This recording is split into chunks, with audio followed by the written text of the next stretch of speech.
Alright guys, here we are back with more of the letter. And this time we're continuing on with a new character of Marianne McCullough. I almost forgot her name. And it's actually, and I know it's pronounced Marianne, but I just like the way it sounds when I say Marianne. But regardless of that, she seems like a great character already. I like her. In fact, I like most of the characters already, with the exception of Luke. I don't care about Luke. I hope we never have to play from his point of view. I have a feeling we will, but until then, I hope you guys continue to enjoy watching, and with that said, let's keep this rolling. Alright guys, we're continuing onward. Anyone could just break out into a drinking song, and the others in the pub were just wonderful that they'd start singing along. And doing so while intoxicated is the best of ways to go about it. Hey, it's a win-win as long as I don't puke in the middle of the chorus, and as long as I can get home in one piece at the end of the day. And tonight is karaoke night. What better time than to try and sing all my worries away? That's what my intoxicated brain tells me. The ghost of guilt and sorrow remembers who I am, and in the prison of my heart, I was my only slave. Wow, this girl can sing. But drinking only reminds me of my home. And the thought of home makes me think of her. But in the depths of my cold soul, I'll leave the burden and despair. It makes me nauseous. It sickens me that the smallest reminder of her can cause me such grief. I'll fight for what's worth fighting for. Forget the fear, forget the rest. This voice actress is incredibly talented. Of course, that might just be the booze. Any other day, I would have just scolded myself for drinking so much. I lied to the Lord, I lied to myself, I lied to you and everyone I care, until there were no more lies to tell. But I already have a client, and we'll be having our first little meet and greet in a few days. Cowardice is easier than being brave, but at last I found the strength I lost to sing my love letter to you. 'Cause people can lie, but my lone heart beats true. Woo! That was nice. I want to at least enjoy this night, get over the hangover tomorrow, and return to being a prim and proper professional after. That song was for Cam, our lucky bride-to-be. So give her a hand, Galway shawl. Considering the state I'm in, one can excuse my smug grin as cheers and applause rise among the pub's patrons.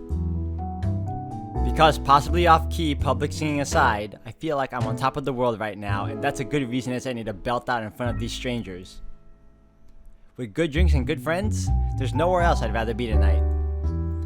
And I forget for a short while. And that song was brought to you by Marianne McCullough, everyone! A round of applause! That was so good! You rock, Marianne. Oh, please stop. You're just saying that. You know neither of us can hold a tune, Marianne. A toast to our shameless drunk singer. May your drinks forever flow and your notes be ever lovely. If anyone deserves a toast tonight, that's Cam. Finally sealed the deal after 3 years, eh? Read 'em and weep, bitches! Kamala's diamond engagement ring gleams as she holds it up for all the world to see. She had reasons to be proud. 3 years of living together, and her boyfriend finally asked her the big question. Obviously, she said yes. Don't get too attached to that ring or the one after, sweetie. I was wearing a wedding ring not so long ago, and look at where I am. But enough of me being a downer. Cheers to a happy engagement! Of course, if something like Haruna's divorce were to happen, I'd be there for Cam. Just as Cam had been there for me, acting more than just my yoga instructor, I can't be happier for my friend right now. Cheers! Cheers! Well, we both will be there for Cam, won't we, Haruna and I? Haruna, it's been a real bad year for her ever since her divorce. She's such a nice person, even loaning me money to open a studio, and she didn't deserve what her husband had pulled. I'm happy she's smiling again and pigging out like she used to. I think we all missed our Japanese firecracker. We met in yoga class, something I had joined to keep myself in shape and, well, honestly, so that I could make friends when I moved to Luxburn. Clearly, it worked like a charm, and it definitely didn't have anything to do with the fact that I brought along my lucky D20 die with me on the first day. No, sir. I love these girls so much. What about you, Marianne? You're 30 years old and you still haven't got yourself a man. And you guys know I have a very busy schedule. I don't have time for that. Oh, come on. That's a lame excuse and you know it. You need a man who'll take care of you and you need it now. Maybe some hunk who'll be your house hubby while you rake in the dough. I'm quite capable of taking care of myself. Who needs a Mr. Right? Hey, look at me. I'm Marian McCullough, a lawful neutral cleric with 9 points in wisdom and 8 in charisma, but I can't get myself a date. I mentioned druids and demons once. Once. They don't even know the rules or understand what the numbers mean. And I certainly am not some sort of holy person. I am a far cry from a miracle worker, and I barely have the willpower to fight off demons, especially my own. Oh, then you are in for a wild ride, lady. Actually, maybe she isn't looking for a Mr. Right, but a Mrs. Right. Oh, my Marianne, we still love you even if you're in the closet. That would explain some things. Howdy now, you don't have a ring anymore. Maybe you two can be together and I don't have to worry about my best girls being alone. What are you on about? There's nothing to explain. But the more I deny, the louder they tease until the other people in the pub start to watch. It doesn't help at all when Haruna drapes her arm over my shoulders and leans in. Will I be all yours then? Will you be making me feel like a woman? I know that they're just kidding around, but this doesn't make me comfortable in the slightest. So when Kamala notices my silence and Haruna sees the expression on my face, they stop.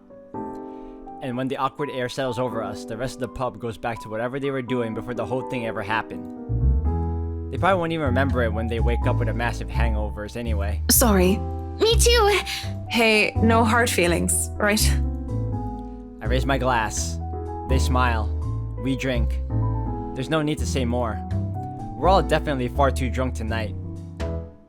Eventually, the fun times end. It is a weekday after all. And with Haruna being a nurse, she still has to get ready for her next shift. Cam also has a loving fiance waiting for her at home and really didn't have to make a fuss about having left some buns in the oven when she took off early. Really, I understand. I was the one who insisted, who was determined to get pissed drunk anyway. Moving to the bar, I sit. Alone at last. Alone with a stranger. I haven't seen him here before, obviously not a regular. He hasn't said a word and just sits there, savoring his drink. With his whiskey served neat in one hand and lighter in the other, it doesn't seem like he's noticed me yet. And maybe I should go before he does look my way. Because he was pretty and he was blonde, and those two things plus alcohol never did me any good. I thought too late. Judging by the way his flushed face and dazed look in his eyes, he's as pissed drunk as I am. But whereas I feel like keeling over, he looks like he's still ready to take the catwalk by storm. Really, he just has the air of one of those men who think they own the world. Hello there, sexy. Please don't stand up on my account. I already like what I see. And we're back to not liking you at all, Luke. Congrats on that. I mean, I really didn't like you to begin with, but you had some points when you were taking care of your wife, but now oh my gosh, whatever, man. Fancy a drink? It'll be on me. But then again, I might not be pleasantly surprised if he proves me wrong. Want some between the sheets? Sex on the beach? I'm talking cocktails, of course. Of course. Fat chance. But it doesn't matter, we both know how to play this game. And there are two different ways for the night to end. One thing or another is going to happen. The question is, what do I want to do? Oh no, that's fine. I'd rather order some blue balls or some AMF if you don't mind. Oh, clever. He looks like he's about to say some witty retort, but stops himself and downs the rest of his whiskey. I order a mint julep, he gets another whiskey, and we start the customary small talk. Of course, the saying, ask me no questions and I'll tell you no lies, goes without saying. We ask nothing about each other, offering up falsehoods to establish a strenuous, fake connection between two strangers at a pub, if only to pass the time. Whiskey, as I have to call him, is supposedly 21 years old, single, takes care of his sick mother, and is a manager of some sort. Yo, can this guy lie or what? Manager of what? I didn't care to listen to the details. Meanwhile, Mint, as he has come to call me, is 29 and I'm... What did I say I was again? Oh yes, I told him that I was a professional chocolate taster, because if I'm gonna lie about what my job is, may as well make it fun. It's a pretty decent chat between two pretty drunk strangers. And maybe it's just me, but we might as well expend the tiniest amount of effort in pretending there's something meaningful in this meeting. Would have been nice too if it was just left at that. But during a lull in the conversation, he brings it up. You know, I've never been with a woman taller than me. And sadly, you never will. Ho ho ho. And to think he might have been different from the rest. Never have and never will, Whiskey. Can we go back to the history of chocolates? Did you know that chocolate candy was introduced in 19th century England as a healthier alternative to alcohol? That is interesting. St. Lucy was the most beautiful woman of her time. She had men come from the four corners of the world just to see the pure light of her exquisite green eyes. If she were so lucky anyway. No, enough of the history lesson. Come on, Mint. You know and I know what you came here for. Though not every suitor was gallant, and she was no fool, she had known that sooner or later she wouldn't be able to defend her chastity. Come on. There must be something that gets you going. So she had taken out a knife and gouged out her own eyes. Ooh, wow, that's... Ooh. There is something, but I don't think you can handle it. Impressed with her devotion, God restored her eyes and made them more beautiful than before. He has a peculiar sense of humor, hasn't he? Because that only meant suitors kept going after Lucy, and she kept their eyes in a chalice to scare them away. Oh, I'm pretty sure I can handle whatever it is. St. Lucy, help me. Help me turn away from sin.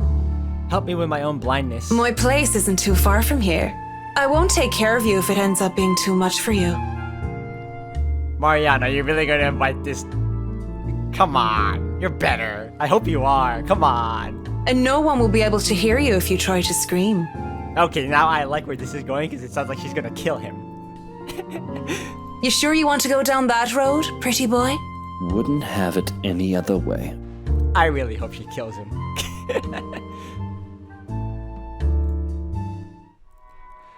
The best thing about having a condo so close to the pub is the ease of access. As long as I can still stand there and walk, I can make it home. Maybe I need help from a kind neighbor or two to help me with the last leg if I've really gone overboard on the alcohol. But I always made it home. Sometimes with company. Of course, that always comes with complications, especially with the real clingy ones. But isn't anything a good tip about stalkers to the building security can't fix? I'm always nervous though, even if this isn't the first time I've done this. And the first few minutes when we enter my room are the first few agonizing minutes where I try not to panic. Okay, Mac, so far so good. Don't let him smell your fear under all that liquid courage. He'll leave sooner or later and I'll never have to see him again, just like every other man before him. I'd like to say to myself that the men I brought in my place were more scared than I was.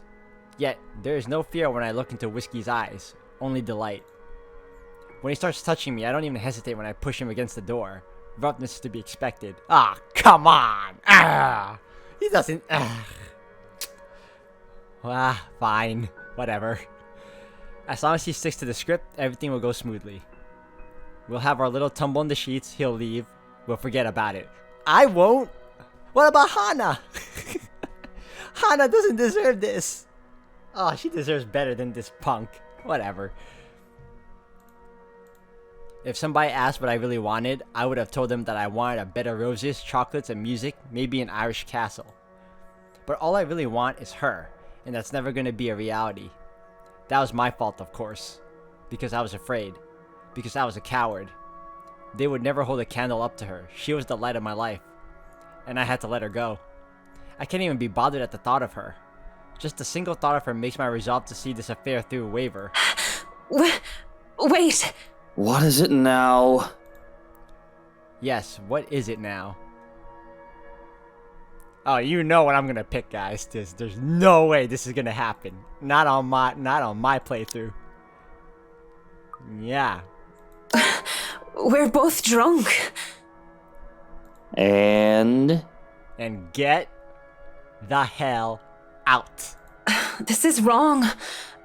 Don't you think it's a bit fucked up that we're about to have sex and we're just calling each other by the drinks that we had? How messed up are we? Doll, shut up with the ethics and morality talk. It is seriously putting me out of the mood. Yo, punch him through the window, man. If you want to leave now, Whiskey, I understand. I mean, with how smashed you are, it'd probably be best for you to sleep the night unless you want to be mugged. But I won't stop you. And this isn't going to happen. Bye-bye. Bloody hell. I like that achievement. Of course, he's annoyed at me for putting off our night of sexual congress. But no means no.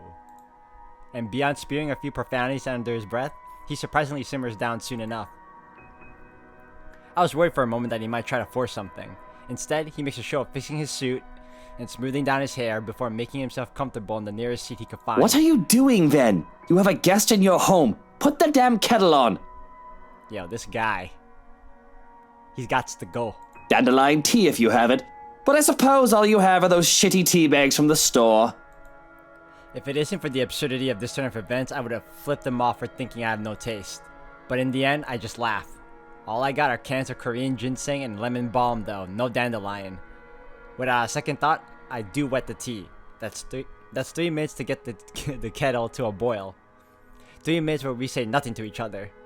I mean, what do you even say to the guy? I was gonna sleep with until I changed my mind. I doubt he's in the mood to talk about the influence of Troy's on Mallory. It's still unusual by the time we're both seated on my bed with mugs of tea in hand. Just so you know, whatever is going on right now is a lot stranger and fucked up than the one night stand. Oh, now you definitely know he impregnated the chief's wife. We are two messed up individuals by your logic. Everything is messed up, if you ask me. War, terrorism, famine, poverty, loved ones and loved lost. Oh, this whole world is a cesspool. The dead air is telling when it fills the room once more. One would think that this is the perfect time to burst, to spill about whatever issues that made us the messed up person that we are today. And it is. But I guess some part of me would rather not put the weight of my problems on somebody else's shoulder. It wouldn't be fair to leave that to a person when I don't even know if we'll ever see each other again. Sooner rather than later, we both pass out on my bed, mugs left forgotten on the floor. When I wake, whiskey is already gone. Finally! A bottle of painkillers and a note on the table are the only evidence that I wasn't alone last night. I don't even question where these are from, or just how he knew my real name. I'm just grateful for something to help with the hangover. Might as well. I have a job to do. Man, I gotta tell you guys, I did not enjoy that at all. Like, I did not like that whole little... that part alone. We could just cut that out. It isn't often that I think about drinking on the job. But after meeting with the Wrights yesterday really makes me want to break my self-imposed rules.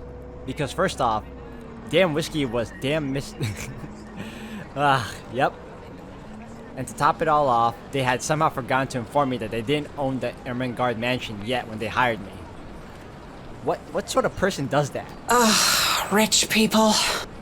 I could do nothing but twiddle my thumbs at this. However, twiddle my thumbs and wait for the go signal. It's not like I can accept other smaller projects. This is a big job and I should be ready to start on it at any time. Not to mention that my PA practically begged me to be patient and wait this out. It was a hard decision to agree, but I did so in the end. Besides, I'm doing this for the Ermengarde mansion, not for anything or anyone else. I'd have a headache whatever I do anyway. I go to the pub again, but seeing what happened a few days ago, I'd rather not end up in a bed with another potential client. And it might be a huge leap of logic, but a library is the next best thing after the pub. I have to go there anyway. I need more books, for Dad. Plus, I also need to return the ones I borrowed last time. Finding a new book or two to read for myself while I have nothing to do isn't such a bad idea either.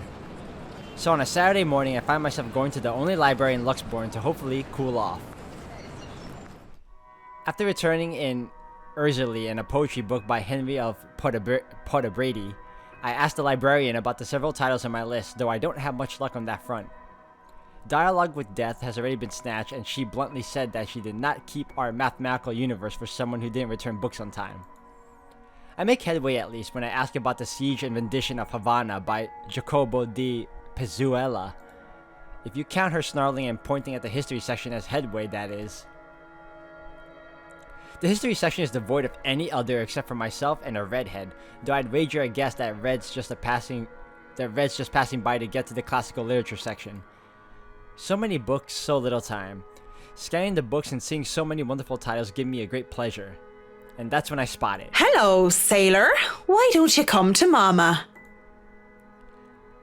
It's not the naval battle book I was looking for. No, it's even better. History of Luxembourg Architecture, 1st edition.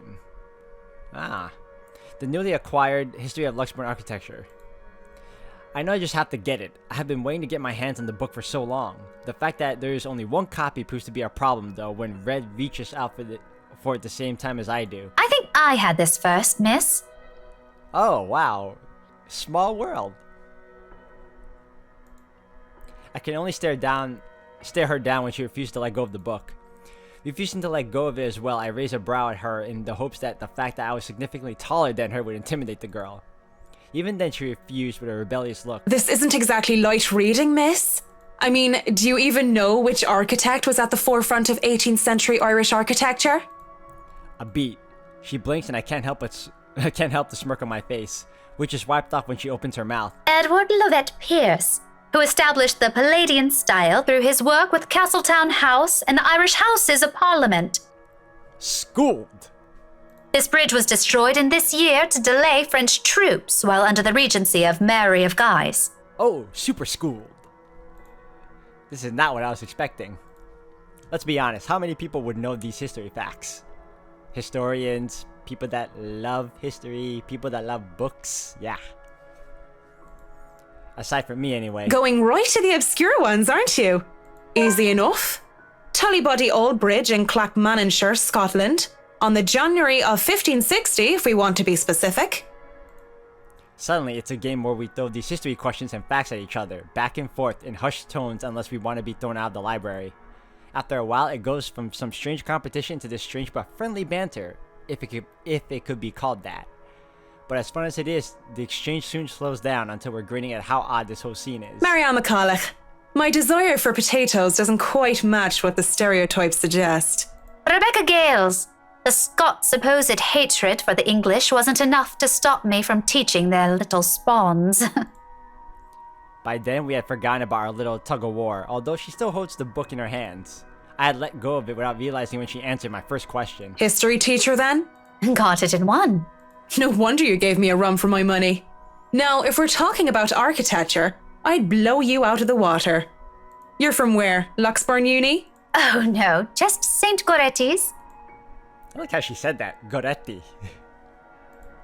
You'd think a school would choose a more appropriate saint to name themselves after, especially when they have very young students. And I'm guessing you're an architect, if you're so confident about the subject. Interior designer, Miss Gales. Please, just call me Rebecca. You aren't one of my students, are you? Marianne, then. I could have said that I was an architect, but there's no point in explaining why I wasn't one anymore. So, I've never seen you before. I'd like to think I've met every history aficionado in town. I blame the rock I've been hiding under, of course. That, and I'm usually only here on the weekdays if time allows. Work often has me meeting clients on the weekends. That must be interesting work. It allows for some creative freedom, sure, but it's like working with children sometimes. Though you probably have it harder working with actual children. The hardest part is convincing them that your idea is their idea. That sounds exciting. It is! But isn't that true for any workplace, though? We just cross our fingers and hope there aren't any man-children in charge of important things. Any big projects right now? I can't imagine that interior designing is a frequent thing. I'm working on the Ermengarde mansion. Lucky me. That mansion. Intach. Wonderful. Breathtaking. I can't wait to start in it. Oh, it will surely take your breath away, depending on the decisions we make. Woo, man. We gotta be careful. Now that is beautiful architecture. A pause. It looks like she wants to say something at my mention of the house. I'm not surprised. That place is certainly popular with the locals, especially with the urban legends attached to it. In the next second, though, she seems to think better of it and drops what she's about to say. So, do you have a portfolio or anything I can take a look at? I'd love to see your designs. Maybe you have some on a tablet? I've met some designers before, and they're always going crazy over these virtual room apps or another. A tablet? Please. Callicrates didn't need those silly eye tabs when he built the Parthenon. I certainly don't need one to design a house. The computer back at my place is all I have. Why should I buy such an expensive gadget that will just get outdated within the year, when what I have is just dysfunctional? The traditional ways had a far more personal touch in my opinion, not to mention, those smartphones are awful tools of procrastination. I can't even count on one hand the number of people I see going outside only to have their eyes glued to the things. And touchscreens, they're evil things that make typing what should have been a simple task harder. I do have an online portfolio if you'd like. I can... Speaking or thinking of the devil seems to have summoned it, because before I can even carry on, Rebecca's attention wanes as she pulls out her mobile. For what I can only assume is a call, she gives me an apologetic look before she standing up and excusing herself. Off farther into the aisle she goes for some privacy. I do my best to give it to her as well, trying to tune her out. Well, is something wrong? Lunch at the coffee house? Sure, I can make it. I'm not too far, I can be there in 10. Oh, is this the moment when... Wow. Okay. But with how quiet the surrounding is, she can't blame me if I overhear snippets of her conversation. When she returns with a sheepish look on her face, I know that our friendly chat has to be cut short. Sorry, I have to go and meet with some friends. It's fine. Totally fine. No need to even apologize. About the book. Her embarrassment increases twofold when she realizes she's still holding on to history of Luxembourg architecture. I don't give her time to think about it as I put a hand up and shake my head. Fishing out a pen and paper from my bag along with one of my business cards, I hand them over to her. You know, I'm busy with work, so I might not even be able to take a peek at it anytime soon. You can go ahead and have it. But you'll have to ring me up when you're returning it just so I can snag it right away. Deal? She makes quick work, penning her number down and handing it back to me with a grin. Deal. Just message me during school hours, of course. You have a good day then. You too. With Rebecca gone, I'm left alone standing in the history section. Although my original plans were simply to sit down and read a good book, our little pop quiz, if you could call it that, made the time pass by without any of us even realizing it. It's funny because I actually would not have minded a long 20-minute conversation about them just trying to upstage the other. Like that whole game of theirs was fun to just read and watch. It was fun, and I do believe I made a new friend. Good job, Marianne. Even with the talk of lunch, however, I don't feel like grabbing a bite to eat.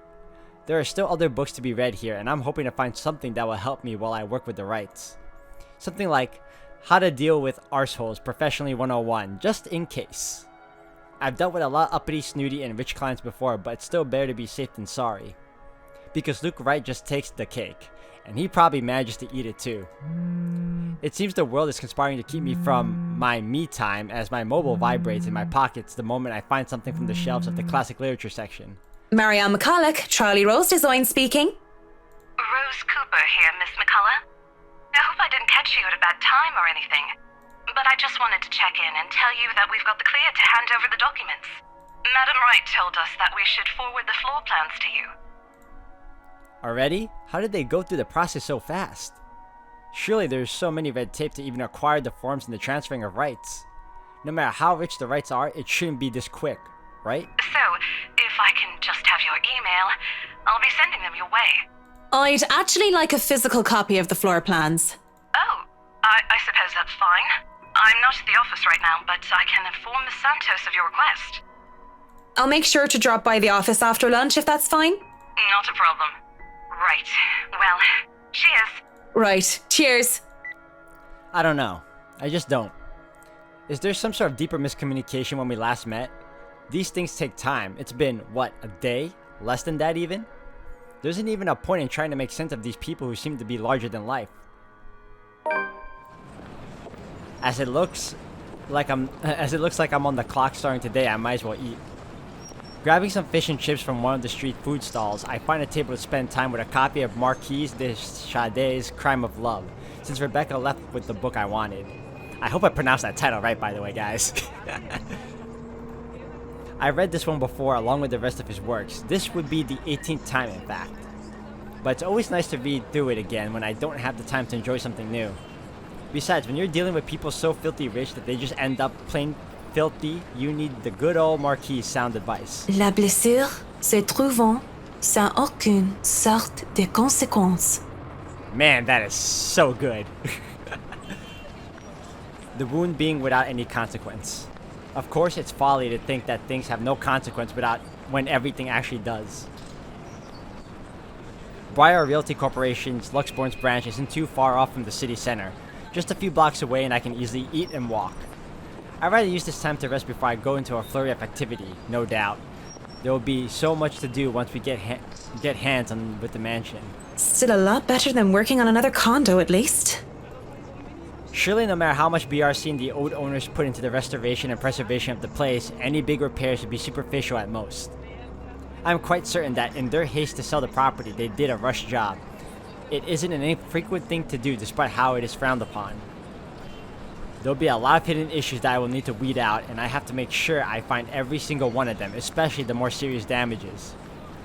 Well, the more serious damages are the ones you can't really see. Structural integrity is definitely on top of the list we will have to consider. The building might look sturdy, but it is centuries old. That alone will likely pose a few problems here and there, put limitations on what we can do. Besides, despite how much I detest these rich snobs, they can pay rather handsomely, so long as I do an excellent job and do more than necessary. Those two things always made sure the referrals keep coming. I don't even have to hunt down projects for myself. When I do go up to BRC's office, I can't help but stop and stare when I enter the building. With the lunch hour closing, employees should have been back already if they still aren't filtering through the doors. I get that it's a Saturday, that people probably feel tired and lazy to be working on a weekend. But they're still on the clock and not bumming about wasting company time on extended lunch breaks and cigarette sessions. The office is spacious as it is with these big corporations. Each person is given their little space of what's usually a 2x2 meter cubicle. Sorry guys. There's a lot more empty chairs than there are actual people working at their desks. It reminds me far too much of my last day at Poriskova projects during the massive layoffs due to the Irish economic crisis. But if it isn't just that though, everything is as quiet as a grave. It's as if these people are merely ghosts. Speaking of ghosts, Santos comes in through the door looking as if she's just seen one. Ah, if only you knew. She looks at me wide-eyed like a deer caught in the headlights, ready to bolt at any moment. I'd ask out of concern, but I feel it's not my position to do so. What if it's something personal? I'd simply be overstepping my boundaries. Really, it's not my business. I presume that Miss Cooper told you why I'm here, Miss Santos? Huh? Oh, yeah. Sorry, I just got back from lunch, But it won't take too long, don't worry. Of course it won't. This whole project has established itself to be a matter done in haste. I do hope it doesn't mean that people are being careless in their duties. She flinches and it looks like she doesn't quite know how to respond to that. Thankfully, instead of opening her mouth, she leads the way towards her station and goes to fetch the floor plans. It won't take too long, as she said, but it does take a bit. Time spent to compose herself, most likely. We usually just email these things. I prefer the real thing. Not that you would know. You probably have your nose stuck in front of a smartphone when you're not working, even when you should be working, playing those mindless addictive games. I definitely wish Chris would stop playing that Batcat thingy during work hours too. I know what you mean. Digital painting is nice, but nothing beats the smell of real paint. Not that I go and smell paint like a crazy person, but the real thing is different. Wait, what? Yes, nothing is quite like the real thing. Checking out the floor plans, I see that I'll have a lot going for me. Now I know how Ray felt when he found the Central Park West building floor plans from that one movie. This is why I became an architect in the first place. Jacobean style at its finest. It's a thing of beauty. Look at these gorgeous rooms, the delicate harmony between empty spaces. And speaking of empty spaces, there's something rather odd about these ones. I feel a bit silly saying it out loud because I've never lived in a big house, let alone a mansion. but during the tour, I had the distinct impression that the rooms were bigger. Maybe the scale is wrong? It's not much of a problem, and it is an old house. There had been little details here and there that I would have liked to address during the open house too, but it was all forgotten in the wake of Miss Santos' incident and the trouble with ownership. The wine cellar is going to be a problem. I shudder to think what sort of repairs they did to the place. There might have been things that were swept under the rug, pushed to the dark corner of the rooms, and hidden away in barrels. Water damage could have been covered up. There had been floods due to heavy rains in West England just last year, after all, and if there's any sort of damage to the house foundation, that's going to be a lot of work. I was not able to look at the attic as well. For all I know, a whole family of vermin could have made their nest there. Working with pest control is always the worst. The sheer size of this place is staggering, even if I did just say it was a lot smaller than I thought. I might just be biting off more than I can chew, but who doesn't like a good challenge? First things first, I'll have to. So, do you want a coffee? The one from the staff room is pretty decent. There's really no need. I'm sure you have rules against it. Rules against bringing someone coffee? That's ridiculous. And even if there were regulations against it, nobody's really here to tell Sir John. I gotta tell you guys, I miss Isabella. I really do. It sucks that she's not around, except for obvious flashback scenes like right now. But I do hope she comes back mid-game. Recovers, if you will. I've already brought 2 mugs, and I'm not going to drink them on my own. Come on. I have to stamp down my annoyance at being distracted. Seeing the girl, the young woman though, it looks like she has a lot on her mind. If babbling is her way of dealing with stray thoughts, I'm not really the one she should be babbling to. Ah, okay. You know, again, like I said, I like Isabella, so you know what I'm gonna pick. But, guys, I'm gonna have to end the video here for today. Thank you for watching. Until the next one.